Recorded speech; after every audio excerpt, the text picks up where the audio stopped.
Hi. So today we're going to be talking about the basics of brachial plexus. A disclaimer that this is not for the people who are already experts in it or who have understood the concept. This is a very basic video which just gives you the fundas which are required for exam purposes. If you have been taught this before, if you have understood this before, or if your center is actively practicing brachial plexus injuries, then this presentation is way below your level. This is for those people who have not understood this till now and who find it very difficult to grasp these concepts. It's a very simplified, non-comprehensive presentation. So let's start. We know the basics already. The brachial plexus roots are C5, C6, C7, C8, T1. If there is an injury in C5, C6, it's considered upper plexal. C5, C6, C7 is considered extended upper plexus, and C8, T1 is considered lower plexus. If everything is injured, it's called a flail injury or a flail limb. So now, what is unfamiliar to us is the root values of each of these nerves and their final actions. So let me just break it down to very simplified basic actions. You have to understand that C5 in a very simplified in very simplified terms, let me tell you, C5 mainly acts on the shoulder. The C6 acts on elbow, C7 and C8 act on wrist, and C8 and T1 acts on the hand. C5 mainly acts on the shoulder, C6 mainly acts on the elbow, C7 will act on the wrist and the elbow, and C8 will act on the wrist and the hand. T1 will act mostly on the hand. So these are the muscles. Accordingly, they will be innervated by those particular root values. Now that we've established that, we can easily say that C5 is for elbow function. So the main nerve or nerves for the elbow function are the axillary nerve and the SSN or the suprascapular nerve. So the axillary nerve innervates mainly the deltoid, and the suprascapular nerve innervates mainly the supraspinatus and the infraspinatus, which act to abduct the shoulder and to externally rotate the shoulder. You have to understand that C5 supplies the axillary nerve through the posterior cord, and it supplies the suprascapular nerve through the superior division or the superior trunk. C6 mainly acts on the elbow, I said, so the common nerve for that is the musculocutaneous, which supplies the main three muscles of the elbow, that is the biceps, the brachialis and the coracobrachialis. After this, you have to realize that C6 supplies the musculocutaneous through the lateral cord. So C5 goes to axillary through posterior cord, C6 goes to musculocutaneous through the lateral cord. C7 and C8 are generally acting on the wrist is what we have taken as a baseline. So they are acting mainly on the median nerve and the radial nerve, that is the ECRB, ECRL supinator, etc. Then the T1 mainly acts through the ulnar nerve and part of the radial nerve on the fingers and the hand. Now that we've established this has become very easy for us. Just let me tell it to you once again. C5 through the posterior cord gives to the axillary nerve, which acts on the elbow. C5 through the superior trunk goes to the suprascapular nerve, which again acts on the shoulder. The C6 through the lateral cord goes to the musculocutaneous nerve, which acts on the elbow. C7 through the median nerve and through the radial nerve acts on the elbow and the wrist. C8 on the wrist, T1 through the ulnar nerve on the wrist. If you have Now we have to restore each of these functions individually. You have to know two concepts about nerve transfers or about surgical repairs. So first is a direct repair. If there is an injury here, that's a supraclavicular postganglionic nerve injury over here, and you are able to find two remnant stumps of the C5 over here and C6 over here, and you're also able to find proximal stumps. Then you can just do a primary repair over here. But if you're not able to find such a convenient presentation, which is most of the time, you will have to find some root and join it to some trunk or to some individual nerve to get the maximum function that you are requiring. So if we talk about, our most important functions are the shoulder abduction, elbow flexion, because both of these are anti-gravity actions. Now for shoulder abduction, we want the C5 nerve root and we want the function of the axillary nerve and the suprascapular nerve. I told you there are two concepts. There is an intraplexal transfer and an extraplexal transfer. Extraplexal transfer are where you take nerves from outside the brachial plexus. For example, the spinal accessory nerve, the intercostal nerves, the phrenic nerve rarely, the opposite side C7 nerve or the opposite side SAN. The intraplexal transfers can be proximal nerve transfers that are at the root level and at the trunk level, or they can be distal nerve transfers. Distal nerve transfers are at the level of the median nerve, the ulnar nerve, individual nerve, or their even further distally, which has been described by Dr. Susan McKinnon, are the nerve transfers which occur at the fascicular level, like each once they have already divided into their particular functions.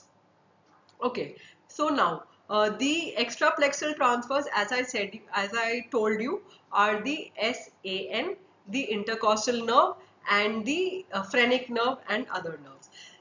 Now, a basic rule of thumb is that the SAN always goes to the SSN, or the spinal accessory nerve is neurotized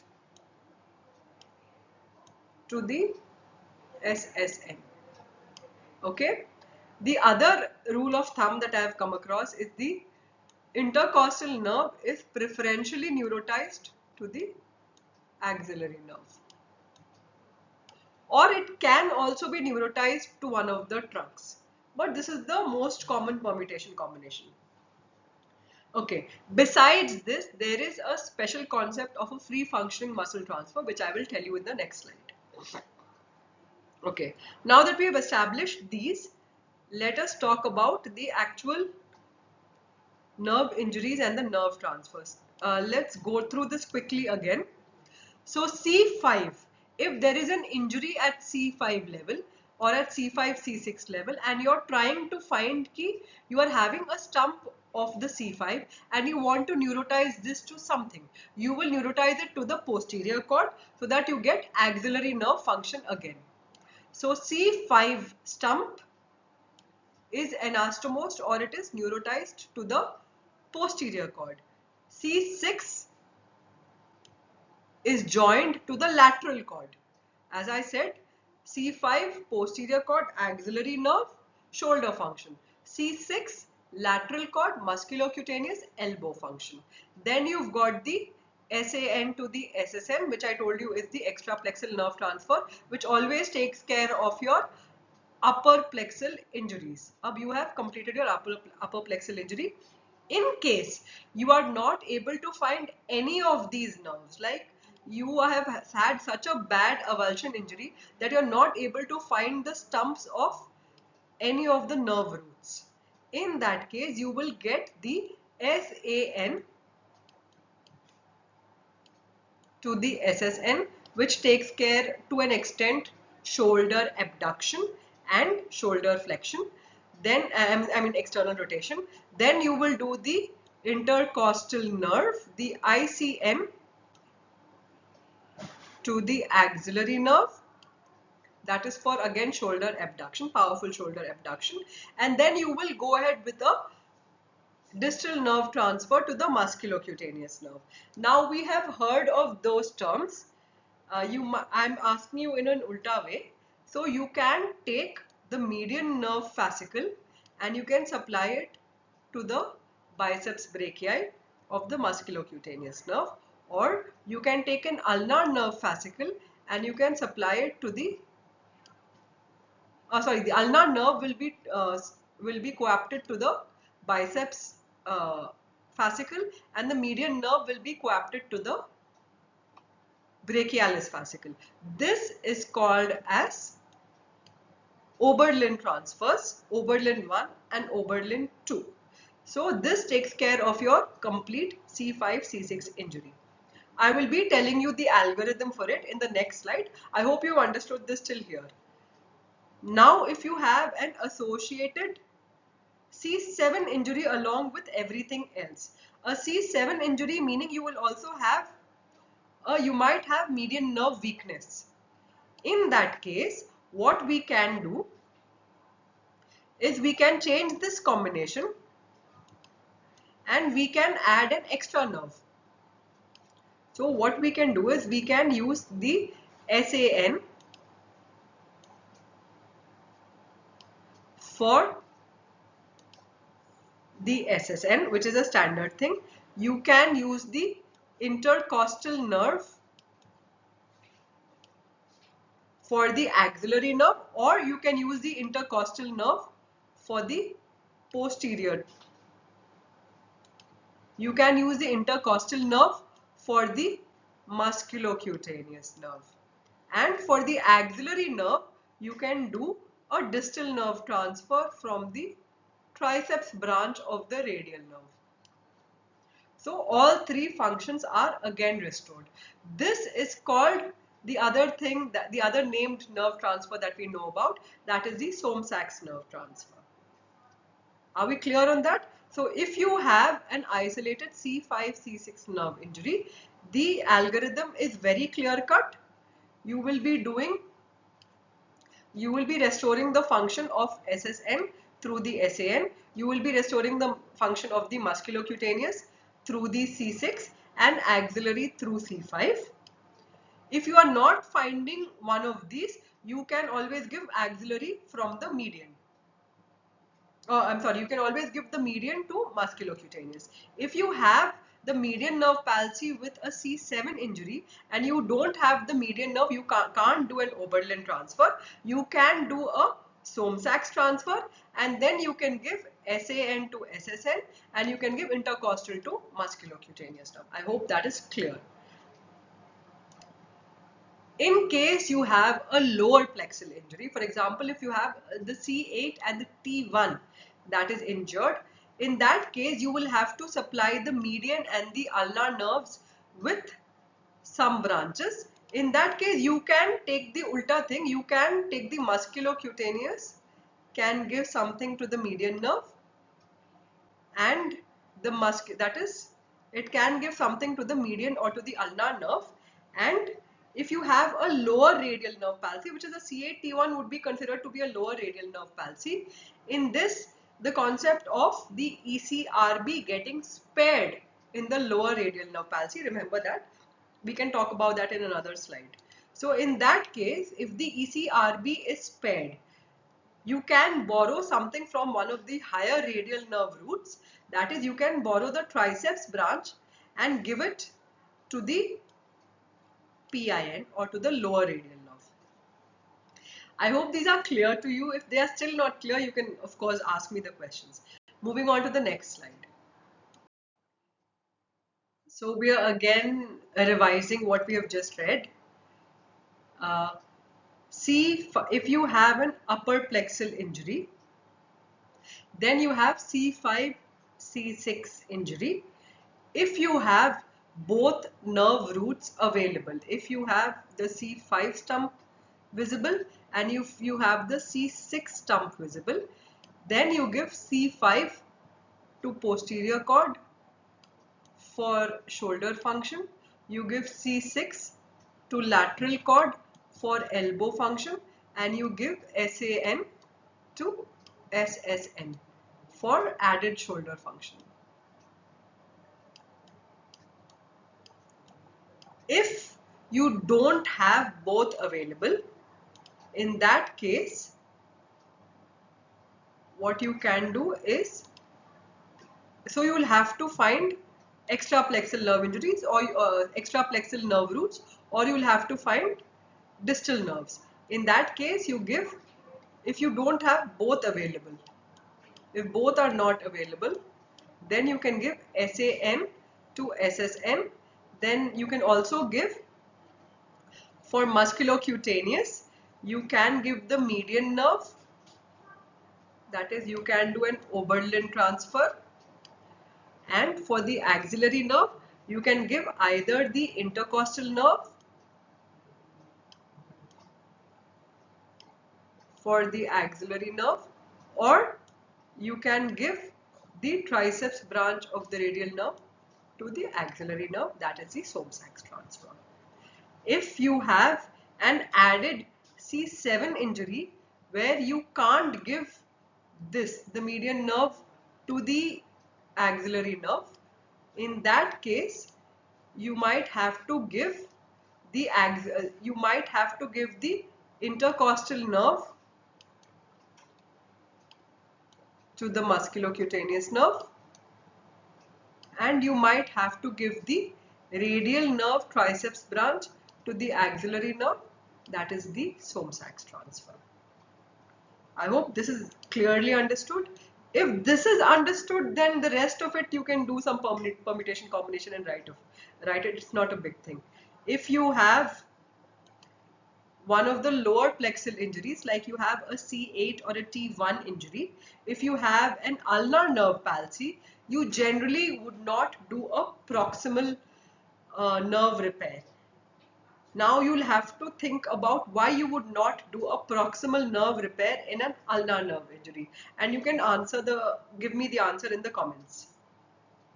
So if you have an ulnar nerve palsy or a distal median nerve palsy, you would like to do an intraplexal distal nerve transfer. You can take one of the median nerve fascicles and give it to the ulnar nerve.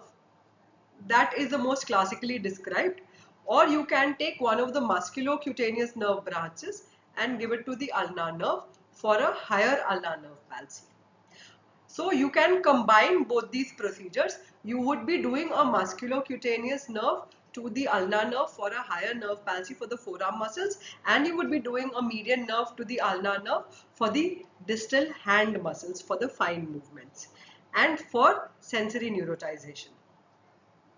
If we have a rare condition like a completely flail limb, if you don't have any of the nerve roots available and you are having to rely completely on an extraplexal or on completely something that is not related to your brachial plexus, that is where a special thing called a free functioning nerve transfer comes into play.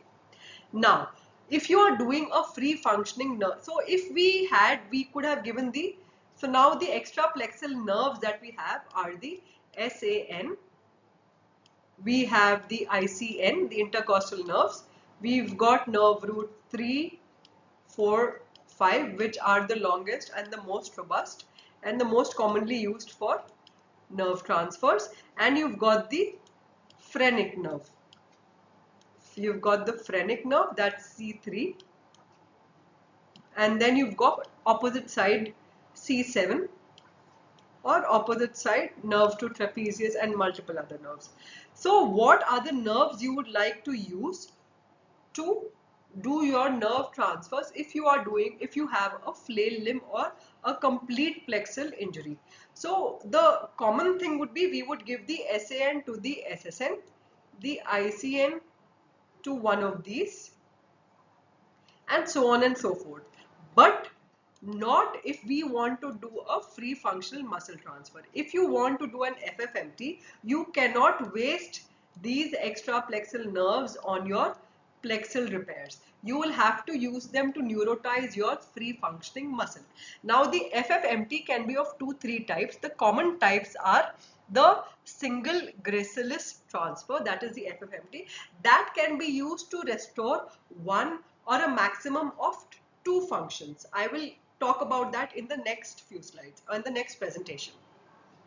The other one, which is a popular method, is the Doy's.